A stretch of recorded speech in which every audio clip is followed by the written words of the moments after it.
சிவாய நமக. முப்போதும் திருமேனி தீண்டும் ஆதி சைவர்கள் குலத்தில் சுந்தரமூர்த்தி சுவாமிகளின் வழி வழி தோன்றல் திருவான்மியூர் அடியார்க்கு அடியன் சந்தோஷ் திருமேனி சிவாச்சாரியார். நேர்கள் அனைவருக்கும் அன்பான வணக்கம். அதான இந்த யூடியூப் சேனல் அற்புதமான பல எண்ணற்ற ஆன்மீக தகவல்களை உங்களுக்கு வழங்கி கொண்டிருக்கக்கூடிய சேனலுங்க இது. அதனால் இந்த சேனலை பின்தொடருங்க. பல ஆன்மீக தகவல்கள், பயனுள்ள பல பொக்கிஷமான விஷயங்கள் உங்களுக்கு உடனே வருவதை உறுதி செய்யுங்க. அதன் மூலமாக உங்களுக்கும் உங்கள் குடும்பத்தாருக்கும் எண்ணற்ற நன்மைகள் கிடைக்கட்டும். இப்போது நம்ம என்ன பார்க்க போகிறோம் அப்படின்னு கேட்டிங்கன்னா, டிசம்பர் மாதம் 2025 எந்த மாதிரியான பலன்கள் இருக்குங்கிறத கொஞ்சம் விரிவாக பார்ப்போங்க. இந்த டிசம்பர் மாதங்கிறது ரொம்ப ஒரு அற்புதமான மாதம் அப்படின்னு சொல்லலாம். அதாவது இந்த மாதத்தில் பார்த்திங்கன்னா அநேக முகூர்த்த தினங்கள், டிசம்பர் மாதம் 1ஆம் தேதி ஆகட்டும், டிசம்பர் 8, டிசம்பர் 10, 14, 15 போன்ற எண்ணற்ற பொக்கிஷமான அற்புதமான நல்ல ஒரு முகூர்த்த தினங்கள் இருக்குது. இதில் கூடுதலாக பார்த்திங்கன்னா டிசம்பர் மாதம் 2ஆம் தேதி, டிசம்பர் 17ஆம் தேதி ஆகியவைகள் எல்லாமே சிவபெருமானுக்கு உகந்த பிரதோஷ தினம் வருகிறது. இதில் கூடுதலாக ஒரு விஷயம் என்னென்னு கேட்டிங்கன்னா, டிசம்பர் மாதம் 3ஆம் தேதி புதன்கிழமை அண்ணாமலையார் தீபம் இருக்குது. அதே மாதிரி கவனிச்சிங்கன்னா அன்றைக்கு மறுதினம் கார்த்திகை தீபம், நம்மளுடைய இல்லங்கள் தோறும் கார்த்திகை தீபம் கொண்டாடக்கூடியதானது ஒரு பொருள் அற்புதமான பல பொக்கிஷ விஷயங்கள் இருக்குது. இதில் பரணி தீபம்ங்கிறது காலையில் எப்போ இருக்கோ அப்போ தான் திருவண்ணாமலையில் அந்த தீபத்தை ஏற்றுவாங்க. காலையில் பரணி தீபம், மாலையில் அந்த கார்த்திகை தீபம், இது ரெண்டும் முக்கியமாக இருக்கும் அவங்களுக்கு. அது மாதிரி அன்றைய தினம் அன்றைக்கி இருக்குது. மறுநாள் பௌர்ணமிங்கிறது வியாழக்கிழமை 4ஆம் தேதி வருதுங்க. அதனால் நம்மளுடைய இல்லங்களிலும் வேறு மாதிரியாகவும், அதே மாதிரி திருக்கார்த்திகையை அனுஷ்டிக்கக்கூடிய அண்ணாமலையார் கோவிலில் இருக்கக்கூடியதான தீபம் கொஞ்சம் வேறு விதமாகவும் இந்த வருடம் வருகிறது. கூடுதலாக கவனிச்சிங்க அப்படின்னா டிசம்பர் மாதம் 8ஆம் தேதி விநாயகப் பெருமானுக்கு உகந்தமான சங்கடஹர சதுர்த்தி திங்கக்கிழமையில் வருது. அதே மாதிரி கவனிச்சிங்க அப்படின்னா இந்த சஷ்டி அது டிசம்பர் 10ஆம் தேதி புதன்கிழமையில் வருதுங்க. அப்புறம் டிசம்பர் மாதம் 15ஆம் தேதி திங்கக்கிழமையில் பெருமாளுக்கு உகந்தமான ஏகாதசி வருது. அதே மாதிரி முன்னாடியே சொன்ன அந்த 17 விநாயகப் பெருமானுக்கு உகந்தமான பிரதோஷம். அதுக்கு முன்னதாக கவனிச்சிங்கன்னா டிசம்பர் மாதம் 16ஆம் தேதியிலேருந்து மார்கழி மாதம் ஆரம்பிக்குது. இந்த மார்கழி மாதம் என்ன சிறப்பு அப்படின்னு கேட்டிங்க அப்படின்னா, பொதுவாகவே இந்த ஆடி மாதம் அப்படிங்கிறது ஒவ்வொரு தெய்வங்களுக்கும் பல விரதங்கள் ஒரு நாள் 2 நாள் இல்லாமல் பல நாட்களாக அனுஷ்டிக்கக்கூடியதாக வருங்க. குறிப்பாக சொல்லணும் அப்படின்னா ஆடி மாதம் எடுத்துக்கிட்டிங்க அப்படின்னா, நவராத்திரிலாம் எடுத்துக்கிட்டிங்கன்னா பெண் தெய்வ வழிபாட்டுக்கு நவராத்திரிக்கு விரதம் எடுத்து எல்லாம் செய்கிறதா சூப்பராக செய்வாங்க. ஆடி மாதம்னா கூழ் ஊற்றுறதெல்லாம் செய்வாங்க. அதே மாதிரி பார்த்திங்கன்னா புரட்டாசி மாதம் பெருமாளுக்கு உகந்த மாதமாக வரும். இதில் வரக்கூடிய மாலைபட்சம் முன்னோர்களுக்கு செய்யக்கூடிய பித்ருபட்சமாக வந்துடும். அதே மாதிரி விநாயகருக்கு பெருமானுக்கு உகந்தமான மகா சங்கடஹர சதுர்த்தி, விநாயக சதுர்த்தி அப்படின்னு பல நாட்கள் அவருக்கு உண்டானதெல்லாம் வந்துடும். சிவபெருமானுக்கு உகந்த கேதார கௌரி 21 தினங்கள் ரொம்ப சிறப்பாக கொண்டாடக்கூடிய நாட்கள் வரும். அதே போல் முருகப்பெருமானுக்கு உகந்தமான கந்த சஷ்டி வரும் இந்த 6 தினங்கள் ஐப்பசி மாதத்தில். அதே மாதிரி கவனிச்சுன்னா கார்த்திகை மாதம் சிவபெருமானுக்கு உகந்த கார்த்திகை மாதத்துலேருந்து கவனிச்சிங்கன்னா ஐயப்ப சுவாமிக்கெல்லாம் மாலை போடுவாங்க. இது மாதிரி பல எண்ணற்ற நல்ல விஷயங்கள் இந்த ஆடி மாதத்தில் வருது இல்லைங்களா. அந்த ஆடி மாதத்தினுடைய சிறப்பாக மிக முக்கியமானது என்னென்னா கடைசியாக வரக்கூடியதான இந்த மார்கழி மாதம். இந்த மார்கழி மாதம் அப்படிங்கிறது எல்லா தெய்வத்துக்கும் சிறப்பானதுங்க. விநாயகப் பெருமானுக்கு உகந்தது, முருகப்பெருமானுக்கு உகந்தது, அதே மாதிரி சிவபெருமானுக்கு உகந்தது, மகாலட்சுமி தாயாருக்கு, பெண் தெய்வங்கள், பார்வதி அன்னை கிராம தேவதைகளுக்கு உகந்தது, விஷ்ணுவுக்கு உகந்தது, அதே மாதிரி பஜனைகள், மண்டலிகள், அதே மாதிரி கவனிச்சிங்கன்னா சபாக்கள், இது மாதிரியான பல விஷயங்களில் பார்த்தீங்கன்னா நிறைய அற்புதமான பல மகோத்சவங்கள்லாம் நடக்கக்கூடியதான அற்புதமான பல செயல்பாடுகள் வரக்கூடியது இந்த மார்கழி மாதத்தில் வருதுங்க. அதனால் இந்த மார்கழி மாதம் அத்துணை ஹரிஹர தெய்வங்கள் அத்துணை தெய்வங்களையும் வழிபாடு செய்வதற்கு மிக மிக உகந்தமான மாதமாக வருது.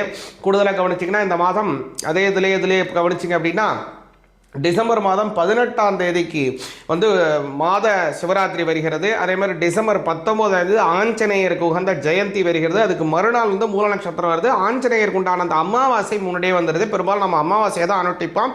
ஆனால் டிசம்பர் 19ஆம் தேதி ஆஞ்சநேய ஜெயந்தி, அவருக்கு உகந்தமான நட்சத்திரம் மறுநாள் மூலா நட்சத்திரம் வருகிறது. அதே மாதிரி இந்த டிசம்பர் 30ஆம் தேதி கவனிச்சிங்க அப்படின்னா வைகுண்ட ஏகாதசி வருது. அன்றைய தினம் நம்ம கண்ணு முழிச்சு பெருமாளை வணங்கி வந்தோம் அப்படின்னா நமக்கு சொர்க்கலோக பதவிகள் பரிபூர்ணமாக கிடைக்கும் அப்படிங்கிறது ஒரு முக்கியமான விஷயம். அது மாதிரி இந்த மாதம் அப்படிங்கிறது பல நல்ல விஷயங்களை கொண்ட அற்புதமான மாதமாக இருக்கிறது. இதில் குறிப்பாக உங்களுக்கு உங்களுடைய ராசிக்கு உண்டான பலன்கள் என்னங்கிறது தெளிவாக காமிப்போம். எந்த சுவாமியை எப்படி கும்பிடணுங்கிறதையும் காமிப்போம். எந்த மாதிரியான நல்ல விஷயங்கள்லாம் நடக்க போகுது, எதுலெல்லாம் நீங்கள் ரொம்ப கவனமாக இருக்கணும் அப்படிங்கிறதையும் கொஞ்சம் மிக மிக தெளிவாக பார்ப்போம். சிவாய நமக. மிதுன ராசி ஆகியவங்களுக்கு இந்த டிசம்பர் மாதத்திற்கான பலன்கள் எப்படி இருக்குங்கிறத கவனிப்போங்க. இந்த டிசம்பர் மாதங்கிறது மிதுன ராசிக்காரங்களுக்கு ரொம்ப கொஞ்சம் கவனமாக இருக்கக்கூடிய காலம் அப்படின்னு சொல்லலாம்.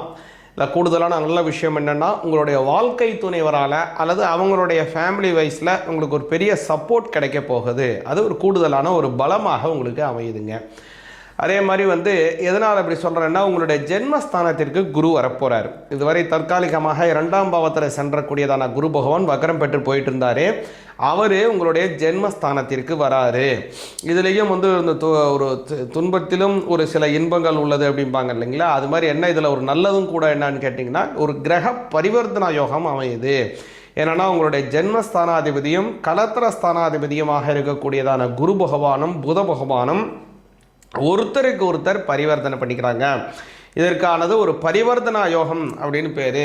அதனால் வாழ்க்கை துணைவர் மூலமாகவோ அல்லது அவங்களுடைய உறவினர்கள் மூலமாகவோ உங்களுக்கு ஒரு பெரிய ஆதாயம் அல்லது ஒரு பெரிய ஹெல்ப்பு, அவங்களுடைய உதவி உங்களுக்கு பரிபூர்ணமாக கிடைக்க போகுது. அது உங்களுக்கு ஒரு மனசு சந்தோஷம், நல்ல ஒரு திருப்தி, நல்ல ஆரோக்கியம், உங்களுடைய குடும்ப உறுப்பினர்களுடைய அந்த உறவிலே வலிமை அடையக்கூடிய பல நல்ல விஷயங்கள் நடக்க போகுதுங்க. இதில் இன்னொரு நல்ல விஷயம் என்னன்னு கேட்டிங்க அப்படின்னா, உங்களுடைய 7ஆம் பாவத்தில் அநேக கிரகங்கள் சங்கமிக்க போகுது. அதாவது சூரியன், செவ்வாய், சுக்கிரன், புதன் எல்லாமே அங்கே 7ஆம் பாவத்துக்கு வராரு. சரிங்க சாமி, அவர் 7ஆம் பாவத்துக்கு வரட்டும், எனக்கு என்ன நடக்கும் சாமி அதை சொல்லுங்க அப்படின்னா, 7ஆம் பாவம் எதுக்கு உண்டானதுன்னு கேட்டிங்கன்னா, ஒரு பார்ட் டைமாக ஒரு பிஸ்னஸ் பண்ணுறது அல்லது ஒரு நண்பர்களினுடையதான ஒரு கூட்டு தொழில் செய்கிறது அல்லது மாற்று வழி, நீங்கள் ஏதாவது ஒரு தொழில் பண்ணிகிட்ருக்கீங்க, அதில் கூடுதலாக இன்னும் 2-3 தொழில் சேர்த்தாப்பில் செய்யணும்.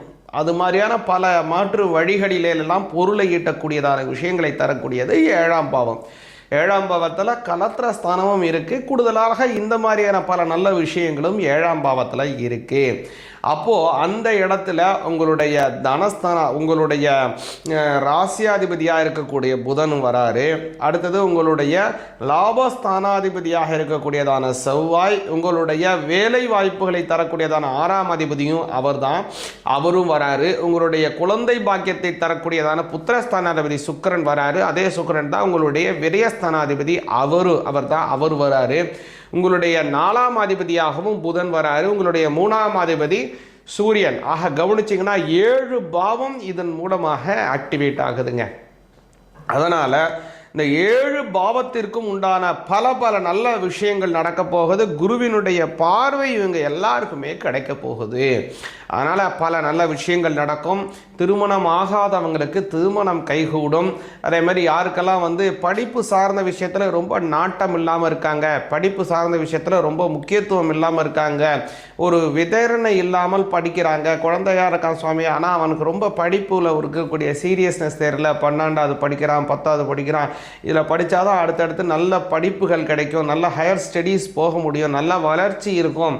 அதனால் இதில் ரொம்ப விதரணை இல்லாமல் படித்து கொண்டு இருக்கான்னு இயங்கக்கூடிய பெற்றோர்களுக்கு இந்த மாதம் ஒரு அற்புதமான மாதம் சொல்லலாம். படிப்பில் ரொம்ப நல்ல ஆர்வமாக அவங்க ஈடுபட போகிறாங்க, படிப்பில் ரொம்ப சந்தோஷமாக அவங்க செயல்பட போகிறாங்க. பல நல்ல முன்னேற்றம், அறிவு சார்ந்த பல நல்ல வளர்ச்சிகள் அவங்களுக்கு கிடைக்க போகுதுங்க. மிதுன ராசிக்காரங்களுக்கு பொதுவாகவே மிதுன ராசிக்காரங்க நல்ல அறிவாளியாக இருப்பாங்க, கணிதத்துவமான அறிவு பெற்றவங்களாக இருப்பாங்க. எவ்வளோ ப்ராப்ளமேட்டிக்காக இருக்கக்கூடிய பல விஷயங்களையும் ரொம்ப எளிய முறையிலும் லகுவாகவும் அதை தீர்க்கக்கூடியதான ஞானம் பெற்றவர்களாக இருப்பாங்க மிதுன ராசிக்காரங்க.